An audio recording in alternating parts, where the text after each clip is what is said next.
My name is Thea Winyan. Thank you very much for joining me. Talk about guests. We are here with Samuel Inkoom. Samuel, please bring the microphone down to your exactly. How are you doing? I'm not bad, brother. Yeah, I like the bass. I'm not bad, brother. I'm not bad, brother. Is it the kind of bass that only rich men have? Oh, what are you talking about? Because Charlie, your bass, I like it. I'm learning from you. No, it's not true. But I mean, how is everything, Samuel? Not bad. So, Samuel Inkoom, in case you are new in the country, because I'm not sure how you love sports and you don't know Samuel Inkoom. Brad Sami himself had stints at different age limit competitions, teams in the country, and also played at the highest level in the Black Stars, being at tournaments. When I say tournament, I mean the mighty of mighties. He's a very decorated player, also spent a lot of time in Europe. Played Udin Power or FC Basel when he used to play in the Champions League and all. So you've played in the Europa League, you've played in several leagues as well in Europe. You definitely are one of the go-to guys when it comes to Ghana football. How's life been since you were in the limelight proper? What exactly has the last 5 years or so been for you? I think the journey is not easy, Yeah. And yes, like you said, I enjoyed most in my career in Switzerland. Okay. Because everybody want to play champion. Every player, that is the dream, play Champions League. Also, and yeah, it's not 3FM 92.7. I'm happy with myself, to be honest. Because it's not. I thank God also that there's no any injuries when I started, and even now that I feel like okay, I don't want to play anymore. You understand? So I think I'm okay. Okay. You've been in the country for some time, but before we get to what you do now, let's talk about your career as a whole. What would you say has been your biggest highlight as a footballer? I think, let me put it this way. I think at the World Cup, when we are talking about football, World Cup is highest level in terms of football, because every leg will break and everybody will have opportunity to watch what is happening at the World Cup. So I think that also is a dream for every player to play World Cup as well. So I will talk about the World Cup. I'm sure, you remember his days.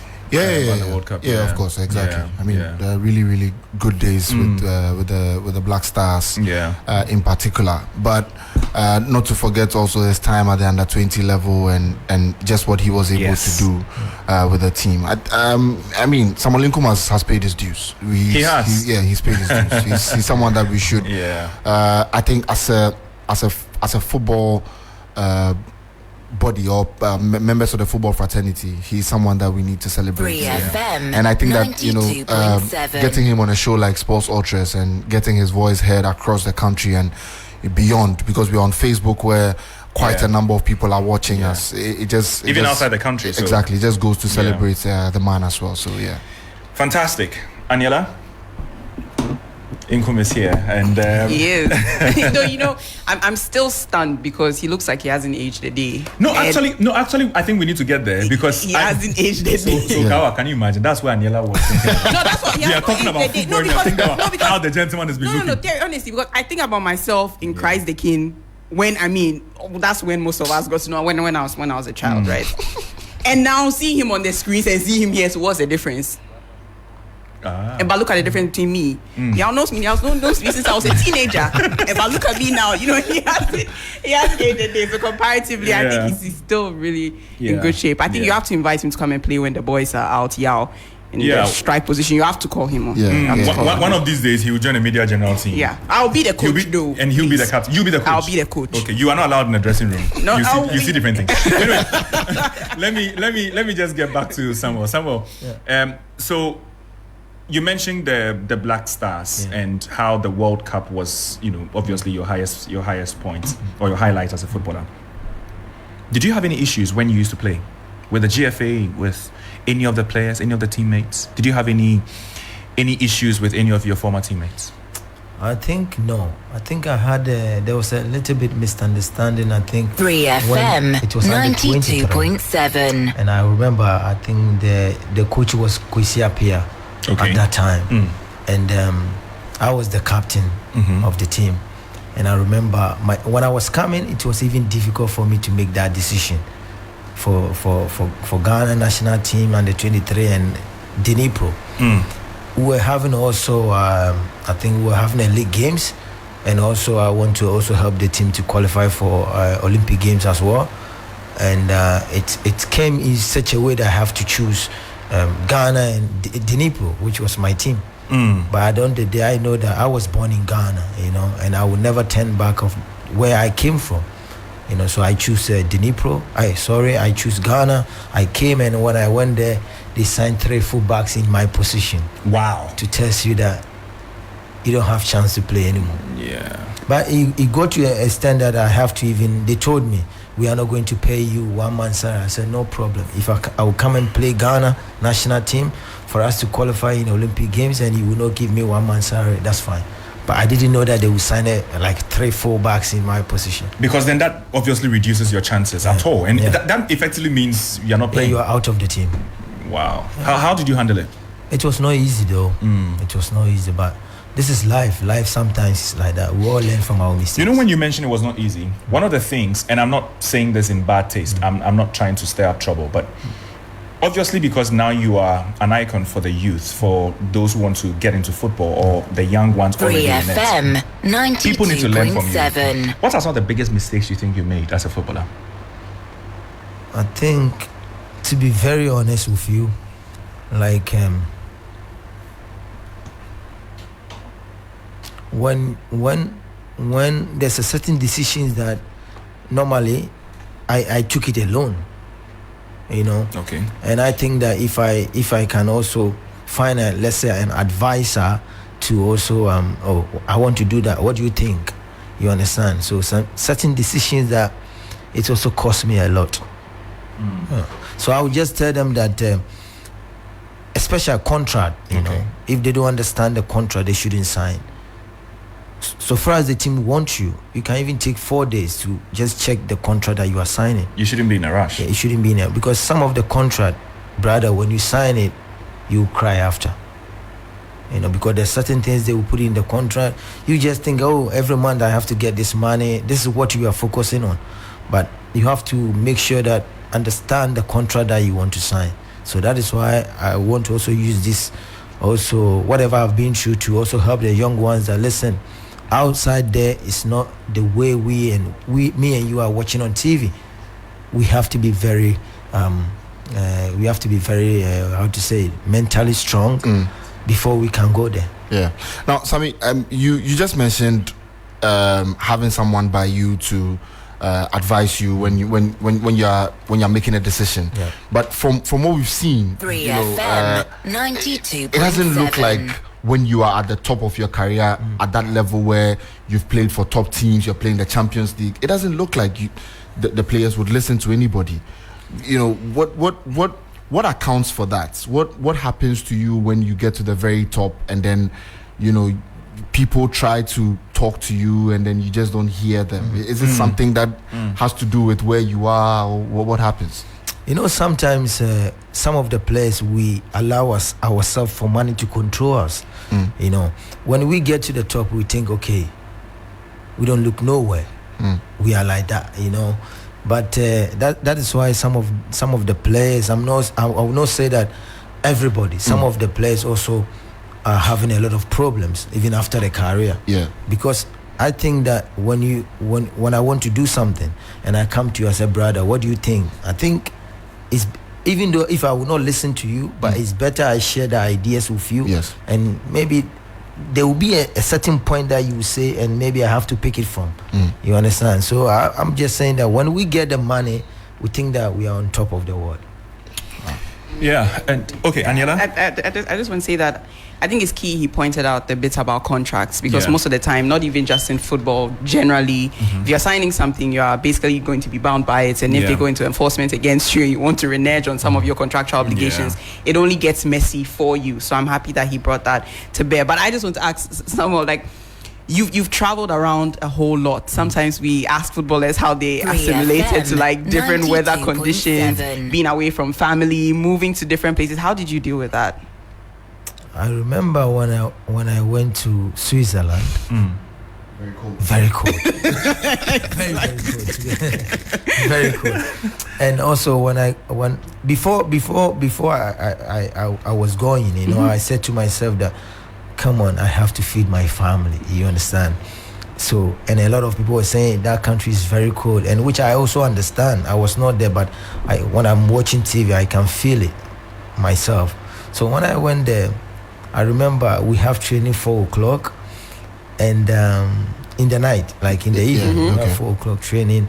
And first day I thought, okay, it's going to be a normal weather. In the morning, I saw that there was a sunshine. So all of a sudden, 3:00, the weather changed, started raining. And I went to the coach. I said, Coach, you know what? Can I train next day? He said, no, you have to train. I was feeling cold, brother. Wow. I was freezing there. But, you know, like I told you, I know where I went there. So I have to also... Does that affect you when you are in a tough game? Maybe say a Champions League game, you're playing in Russia, Lokomotiv or any of them, and the weather is so cold. Does that affect your performance on the pitch? Yes. I if I'm not wrong, we played I think Europa game, Dnipro against Fulham in Ukraine, in Dnipro. Yeah. It was. I even told the coach Wandu Ramos to change me. Normally, when you are wearing size, let's say 6, you need to get maybe size 8 or 9, because you know your feet will be so cold to the extent that you kick the ball, but you don't, how to say, I don't know how to even describe it. It's like, yes, you don't feel your legs. You're going numb in there. Yeah, so it's not easy. So that is why sometimes you have to also I mean, sometimes we see our guys play there and we are like, why are you not able to play? And you know, these are some of the backstories. When it's freezing, trust me, sometimes you say, oh, why you should have played the game ball like this or something like that. He know what he's going through on the pitch. Okay, so let's come down to when you came back to Ghana.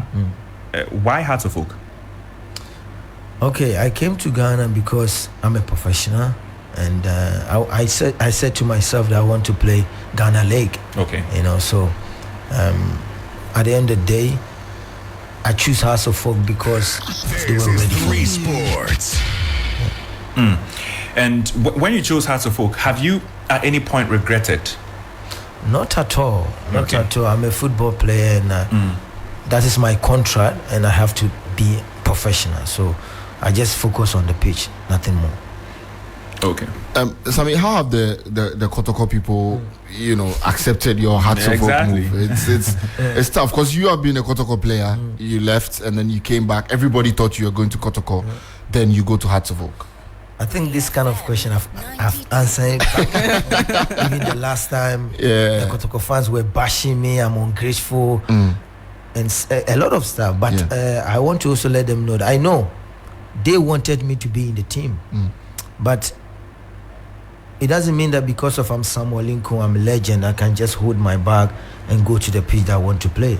Nowadays it doesn't work like that. They have a coach, they have a CEO, and they have to come forward. Okay, the CEO sent me the offer when I was in Georgia, and we started discussing it, we started talking about it. So when I came to Ghana, I called him and he said he will get back to me.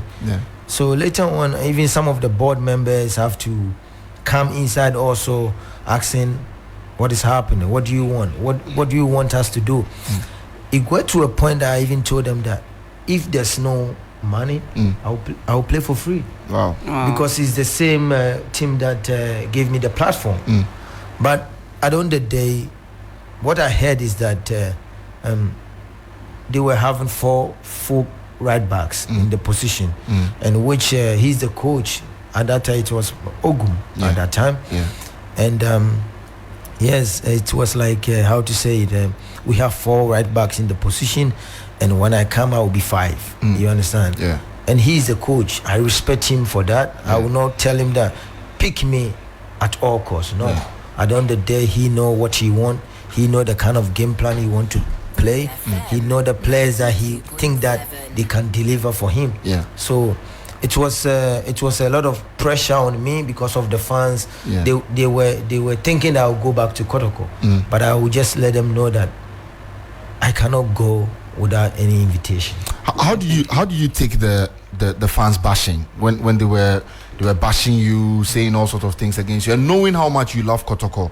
How did you take it? I take it because, to be honest, they want me to be in the team, you know, and they know what I did for them before I left the country. That is the last club I played before I went to Basel. They know the kind of money I gave it to them as a club, you know. But at the end of the day, I understand that. That's why I'm taking the bashing. Yeah. You know, I don't regret it when they are insulting me that you're ungrateful or something like that. I took it in the good faith because at the end of the day, I didn't go back to Qatar. Have you gone to Kumasi? Yeah, I've been there. Have you seen the fans? Yeah, I remember my first game also, I was playing against them. And anytime I have the ball, oh my God, you can't believe it. They can scream. Right. But at the point in time, they started coming back. When I got the ball, they started my nickname again, Ebue, this kind of stuff. Yeah, I cherish them. Okay. You know? Yeah. But I feel like sometimes, how do you just block out the noise? Not even in relation to this Hearts-of-Oak Kotoko incident, throughout your entire playing career. Does it affect your playing when people are saying negative things about you, or you are reading negative things about yourself in the media, or you just block out the noise and move on? I normally, to be honest, for me, for instance, if somebody say, "Oh, you didn't play well," like Wasan, you don't know how to play, I take it in a good faith. I don't argue. You understand? Because I like people who can tell me my mistake than people they pretend. Even though if you are not playing good, they will just come to you. Oh, you play very well. Even you yourself, you know that you didn't play well. Exactly. So sometimes I accept it. I don't give any. I don't be down that kind of stuff. It even motivates me more. And so now that you're at Hearts, do you feel that you are continuing, sort of a tradition of some of these older guys, the experienced guys who have seen it all in Europe, come down here and give back to the Ghana Premier League? Yes. Was that a real intention? Yes, I wanted to play. It wasn't about keeping yourself fit? No. I was having 1 year contract. Okay. Before I came, I canceled it before I came to Ghana. And when I came, like I said, we also want the young ones to also know that outside there is not the way they are seeing it. Right. First of all, they have to be very disciplined in terms of the timing. When they said 12 o'clock training, they come 1 o'clock. So we are trying to also let them know that this is the kind of... That's what they do here? It happens. You know what I'm talking about. Yeah, you give time. I would not even say something like football, for instance. Like even regular events, anything. When they Ghana man time. Sometimes it's African time. We're all saying that time is money. So that is something that this white people, they are very it's important for them. When they say 3, you're supposed to be there 3. 3-1, you have a problem. So this is some of the things that we are in the league to tell them that, hey, you have to do that. We're just trying to give them advice before they can go there. What is the thing you saw in the Hearts team that shocked you the most? The worst form of discipline?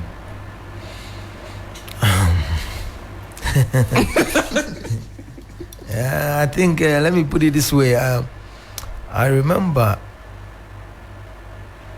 when we were training Aquinas. Okay. I think it was Boedu time, and we played a game. We played certain game, and we couldn't get the result that we want. And we came to the training, and everybody was, everybody's talking, and it's like they don't care that we lost. You understand? And it's like nothing at stake. And I was standing there, and I was even shocked that, hey, we played a game, we didn't play well, and you guys are like, you took the league. So I step in, I say, hey, listen, you are playing a team that maybe you guys doesn't understand the team that you are playing. Maybe you don't know the meaning of the team that you are playing. You are playing traditional team, and this is the team that people worship. So You shouldn't, guys, like don't laugh. It's supposed to be sad that we lost even that game. So this is some of the things that sometimes when I found out that we lost and they are happy, I just come in and say, hey, come on, this is not how you have to behave. You have to be professional. Feel something. You understand? So yeah, this is some of the things. Okay, so I would move on from there and quickly go to what you are doing now. Besides Hearts of Folk, what are you doing? What's Samuel Inkoom doing? People want to know. I want to know. Yeah. I just want to help the young ones. Okay. I said to myself that I will not be a coach, and I can never be a coach. Why?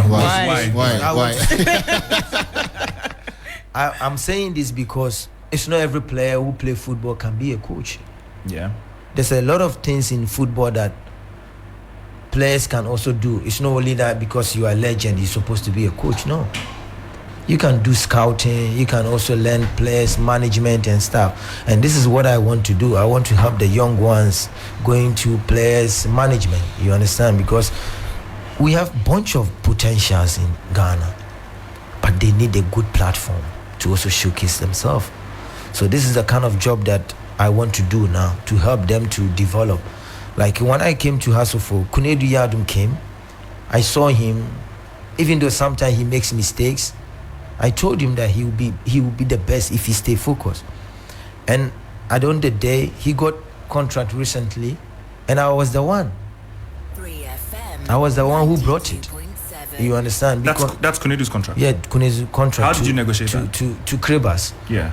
I play in Ukraine, which you know. Yeah. So I have a lot of links in Ukraine.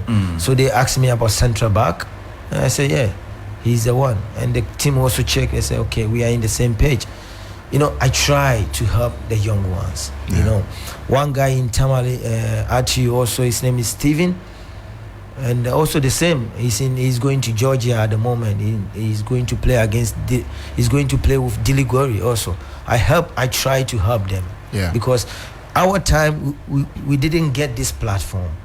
So I said to myself that I just want them to know that they have to do more, and when they do more, some of us will also try to help them to get there. Wow. Are you acting as a professional agent in this regard, or you are just helping, or is it that now you have a scouting network and you are an agent? I'm not an agent, but because I'm working for a lot of companies, also a lot of teams now, they ask me every time my opinion. If they want play in Africa, they ask me, Samuel, what do you think? Then I will also give whatever I know about the player to them. And when they say yes, then I have to go and talk to the team that, listen, this is the club, this is what they want to offer, what do you think? Yeah, so this is some of the things that I'm doing at the moment. On the coaching bits, I appreciate that you say that not everybody is supposed to coach. I mean, we see some players who have transitioned to coaching and it hasn't really worked out up until now. Y'all know a few of them. Lampard. You know, I almost mentioned Maradona. Why Lampard?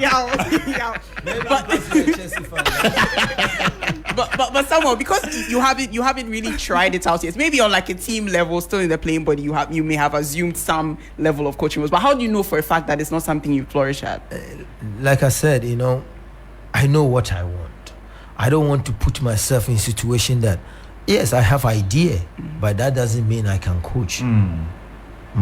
When sometimes our matches, sometimes I also share my ideas with coach David Oklu. What do you think? Maybe you can do it this way. That doesn't mean I'm a coach. Yeah, of course. I have idea.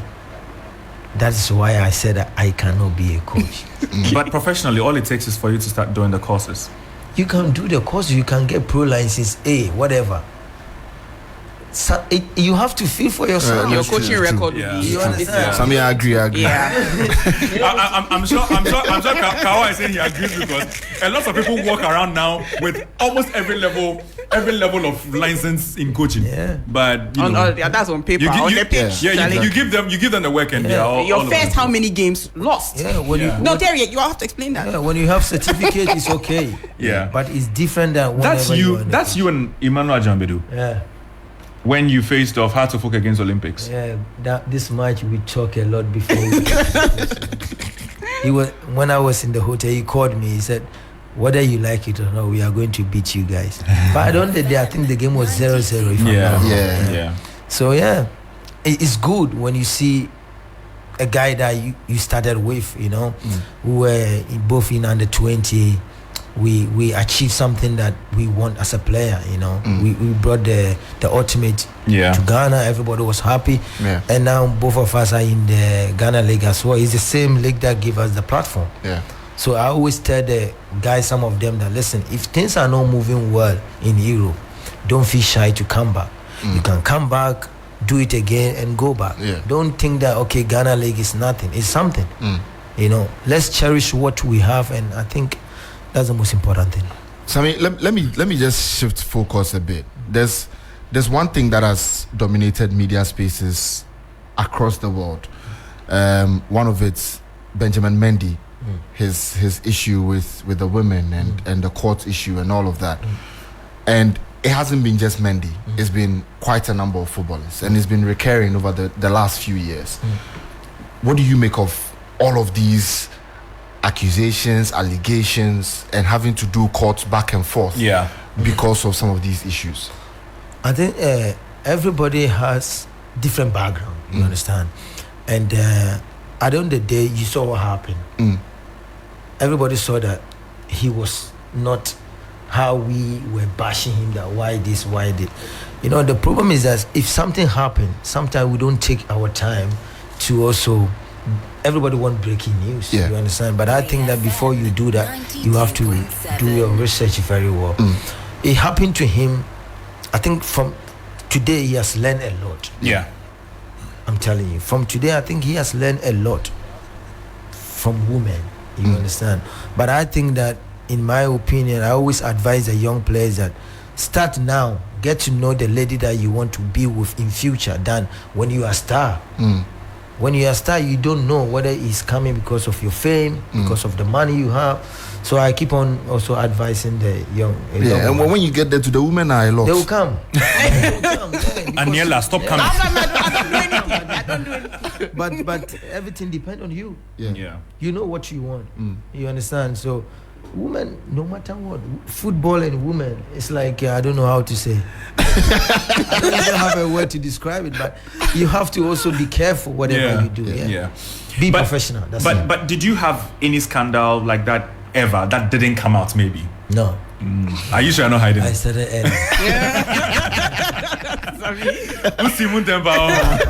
No, but Kerry, I get that he started early, but what do you do to curb that? Because I think that for most people, like I was saying, when you get into that position, that's the first time you're seeing that kind of money. That's the first time you're seeing that kind of attention. That's the first time you're seeing these different types of people. From 200 Ghana cedis to straight to back home, 20,000. Nobody was probably paying any attention to you. They didn't even know your name. You go out there, you're playing for a big club. Everybody's eyes are on you. How do you deal with that kind of pressure? How do you? Because you are disciplined. You said it yourself. But not everybody can be exactly. Like you. Yeah, but that is why I'm also saying that they shouldn't allow the money to control them. Yeah. Everybody work to be paid. You understand? And now that you are playing football, after the football, you have to enjoy whatever you have done in football. Yeah. You understand? So when you spend it like that after the football, if you are not lucky, it will be something different. You understand? So I think that they have to take care of when the money is coming. I'll come back to the scouting because I have a bit of interest there because, it would be great to know that ex-footballers actually have a plan for the younger ones. Yeah. So I want to get there shortly. But before that, you're one of the new players. You're one of the first players, to get into the social media era. Because, it was around that time that, Facebook started springing up and all that. And you used to be very vibrant on social media. Do you have any lessons from there? Did you have any experiences from being very active on social media? Did it help you? Did it take you back? What advice will you give? Because again, nowadays one of the most trendy questions to footballers is, would you still be on social media if not for the fact that it's good for work? Because they're always getting bashed on social media. Some of them get psychological issues. Their families are attacked. There are times where clubs and leagues have to come in and suspend some of these abusing fans. players have had to cancel their subscription to some of these social media apps. But you were very active. Did you have any positive impact? Did it have any negative impact on you? Brother, this is a very good question though. But recently I'm the one controlling my social media. I have one guy in Russia, his name is Rashad, who was the one when I was active playing. Okay. He was the one controlling my Twitter, Facebook, Instagram and stuff. I'm not the one. Oh, okay. But recently I'm the one that sometimes I tweet, I go to Instagram, post 1 or 2 pictures. But I will this is advice to the players. Social media can let you stop even your career, football. If you are not strong enough, don't go there. Because maybe for me, if you say to me like, okay, family stuff, maybe I'll take it very light. But I don't think it's every player that can be the way like I take certain things, you understand? So if you are not ready for it, don't even go there. Other than that, maybe something bad can happen. But someone with your post like Rashad, would he come to you and say, is this okay to post, or you trust him wholeheartedly? No, sometimes he sends me. Did he make mistakes? Yes, there was a time I think he put something Russian something or Ukrainian something on my page. Ghanaians started bashing me. You don't even talk about things that happen in Ghana and you are talking about Ukraine.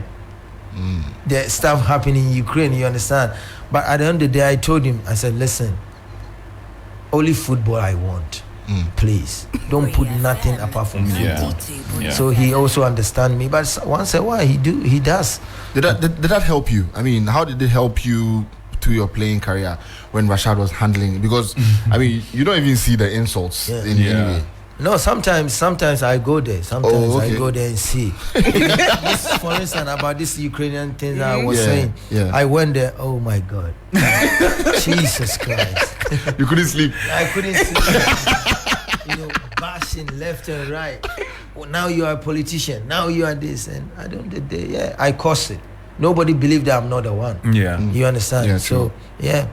But even sometimes that's not even the intention behind the tweet. Sometimes y'all can tweet something so mundane and something like, what do you mean? What are you talking about? when you're in the public eye, everybody feels they can criticize anything you do, everything you do. So, I mean, this is just some of the veins of the work. But you are also one of the players that phased out, or let me put it this way. Sometimes you played right back.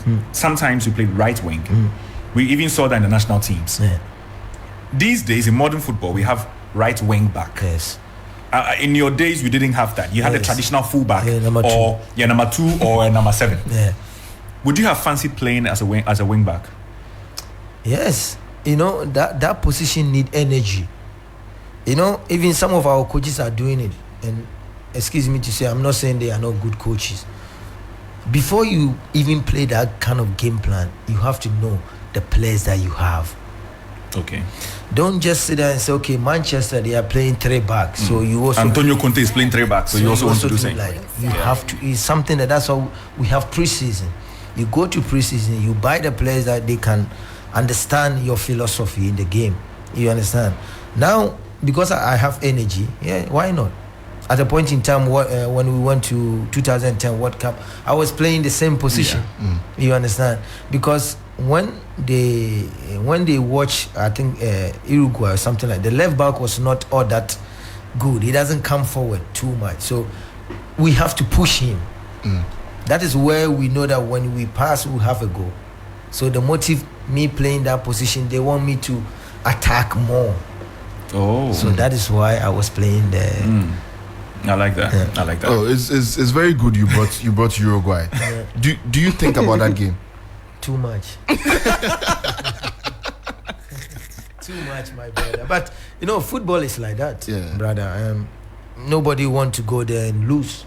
We all want to achieve something for our country or as a player, you know. But when lose come, why don't want to take it like that? You have to take it. But it's that the way we lost this was too painful. It was too painful. Are you sure? It was too painful because we also wanted to win. Who doesn't want to play World Cup final? Yeah. Everybody want. Every player want to achieve this. This is something that they will remember you, even if you're no more. Yeah. You understand? Today we are talking because of under 20. Oh, Inkoom is the one who, you understand? Yeah, exactly. You have to do something that your country can always, even if you are no more, they can always remember you. Talk about that. I would move on from the World Cup. Have you seen any players in Ghana that you think can be the next Inkoom? Yeah. You think can be the next Ajambedu, the next ASEAN? There's a lot of them. In the Ghana Premier League. In the Ghana Premier League or below the Premier League? No, Ghana Premier League, even the first division. I'm somebody that I go around because I want to help the young ones, so I go around. So do you do your scouting when Hearts of Oak travel, or it's side? No, it's side. Okay. It's side. And sometimes even when we are playing the league, when I see somebody who has the potential also, I approach the person, I say, hey, keep it up. You get there, you understand? So I think at the moment, we have a bunch of them. I cannot even name them. We have a bunch of them, to be honest. So what's stopping them from signing? Really? But the problem is that we have to guide them and guide them well. You know, I can feel like I'm the best, but maybe I don't know what I have. So you need somebody to step in and tell you, listen, if you don't believe in yourself, how can I believe you? So first you have to believe in what you have as a player, then I can come and also support you. So this is something that some of the players doesn't know what they have. Yeah. When you say guiding, it's too raw for me. I don't understand, because how were you guided? Okay. When you had to make the move from the local terrain to Europe. And how do these guys also get the same kind of guidance? Because when you say guidance, I mean, what does it mean? Okay, let's say to guide him, to give him, encourage him also to tell. When I was in Kotoko, for instance, I said to myself that I would never go for trials. Okay. I said to myself, there's a lot of clubs who came, Kwambaya will be my witness, and I told myself that I would never go because I want a team from Europe to come and sign me. Okay. You understand? Okay. So I know a lot of players here in Ghana, because of the salary that they are getting in Ghana league, everybody want to go. Even if it's $500, $1,000, they want to go. I'm not saying they are making wrong decision, but I think that when they wait for, let's say, another more year, maybe this year you play very well, everybody's talking about you, you should stay focused, play another one more year. You yourself, you feel that you are matured. When you are going to Europe, you are like, you understand? Like more comfortable in your role. You feel you are ready. Yes, you are ready. It shouldn't be maybe one more season and everybody. I know, because family also, the pressure coming there is also not easy. You know, a player is the player that who is feeding the whole family. So sometimes it's not their fault as well. That is why I'm saying that you need sometimes people that who can guide them. You know, talk to them. You know, encourage them that I know you want to go, but think about where you are going, if you are going to play or not. This is certain things that the players have to know as the young players. You understand? Because if Real Madrid come for any young player in Ghana, the person will go direct because Real Madrid is Real Madrid. But also, it depends the what do you call it? Maybe under 17 or the team that you are going to play. Because when you are going there because it's Real Madrid, then maybe you don't know what you want. Exactly. You have to go there and also play big impact there, not because you are going. No. So this is some of the things that I've decided that I will let the players know before. Is there a confidence issue with some of the players who play in the Ghana Premier League? I'm asking because a few years ago, one of the Hearts of Oak players joined the Black Stars. They went to South Africa, and in an empty stadium, he was shaking. He said it on radio that he was shaking. Is that a confidence issue? Then, and what can we do to boost the confidence of the players who play here, so that they don't get caught in the moment when they are playing in a big stadium, a stadium that's way bigger than the Accra Sports Stadium or the Bavaria Stadium? You know, the problem is that nowadays, you know, our league, for instance, we are not getting the fans to fill the stadium. And that is another one factor. Okay. But as a player, there's something that you have to know, that you were waiting for that opportunity. So the moment that opportunity comes, you have to be ready for it. Right. You understand? I will say this, for instance, because a lot of players, like I said, they don't know what they want. They don't know what they have. That's why my main focus is that to help the young ones to know that, hey, you wanted to go there. I'm happy anytime when I'm going to play Champions League and the music alone gives me joy. Right. You understand? Yeah. You know, you feel that you are doing something. You understand? So I think that this is something that they also want to.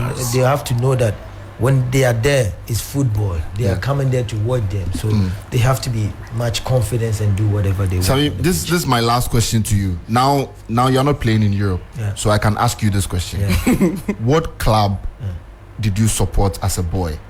I like that. What European club did you support as a boy? Sammy, think very carefully. No, actually, I know.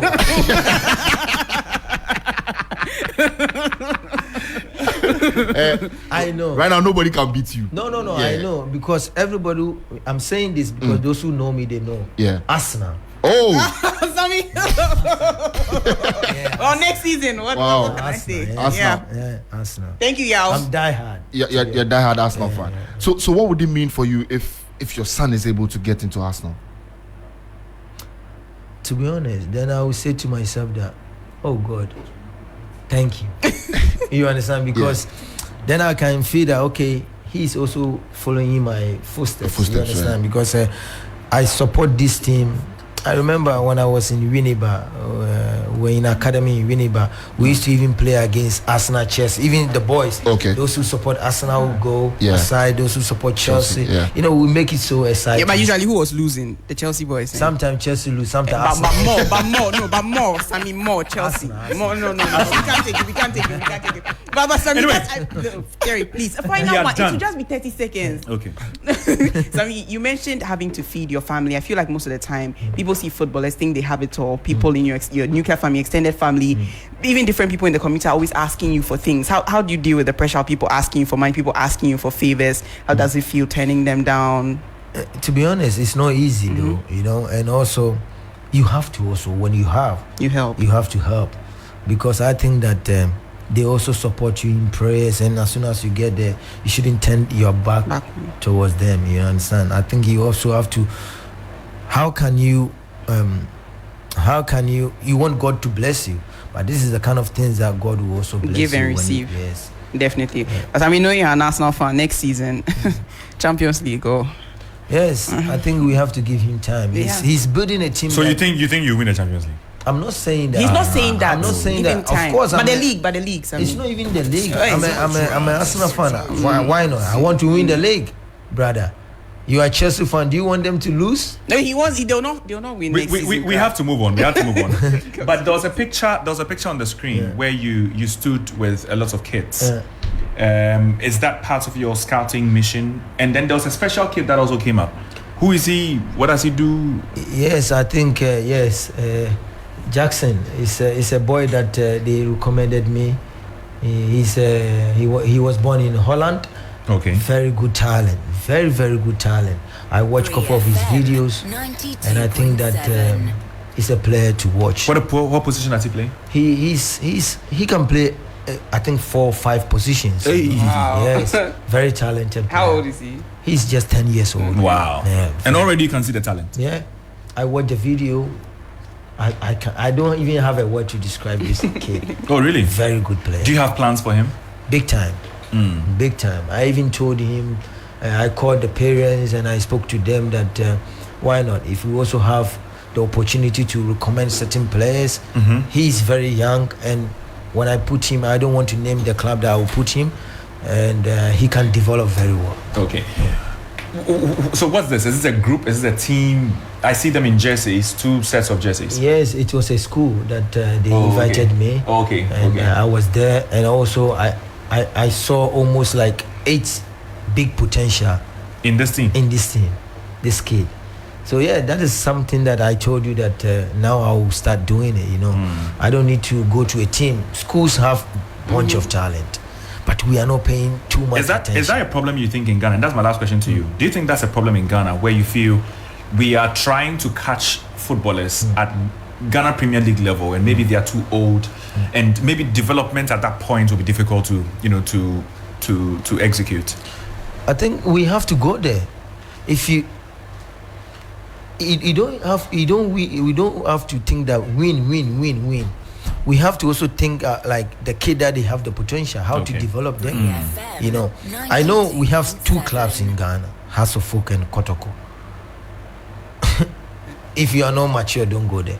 You understand? But that doesn't mean that you see a talent there, you see potential there, and you cannot develop them. Okay. I'm just saying that we like going to maybe street to pick the players, but we have so much talent in the schools also that we have to pay attention. Okay. All right, Samuel. I think it's been a great conversation. We said we are going to have a 30 minutes conversation with you, and it's 50 minutes already. You know, when you're an Arsenal fan, it's always great. But I mean, it's been a pleasure having this conversation with you, and hopefully we get to speak to you again. You know, touching on several other issues that we want to also look at. So thank you very much for passing through. Do you have any final words before we go? Yes. First of all, I have to also thank you for giving me this amazing platform. And your colleagues here are also amazing. And what we have to do is that, I'm just saying this in general, Ghana League is for us. We shouldn't start giving a lot of negative stuff. We all have our duty to develop. It's not only supposed to be the FA president or something. If you know you love the game, let's all help, let's come together and support our league. Thank you very much, Samuel. You're welcome. All right.